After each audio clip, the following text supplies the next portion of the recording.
அனைவருக்கும் வணக்கம். நாங்கள் புதுக்காட்டு வலசையிலேருந்து நான் பேசுகிறேன். சூராணிக்கரை நாகம்மன் கோவிலுக்கு எல்லாரும் வாங்க. அந்த அம்மன் வந்து ரொம்ப சக்தி வாய்ந்தவங்க.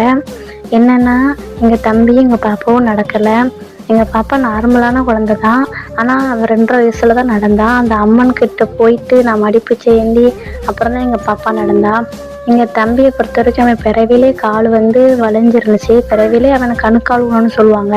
நாங்கள் அதை ஆஸ்பத்திரிலாம் போய் ட்ரீட்மெண்ட்லாம் கொடுத்துட்டு வந்தோம். அப்பவும் அவன் சரி வரல.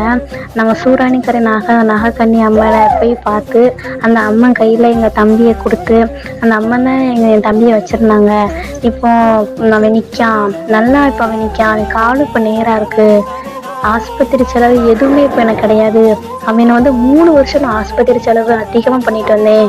அந்த அம்மன் கையில் நாங்கள் என்னைக்கு கொடுத்தோமோ, அதாவது நம்ம அம்மன் சூராணிக்கரை நாகக்கன்னி அம்மன் அவனை என்னைக்கு கையில்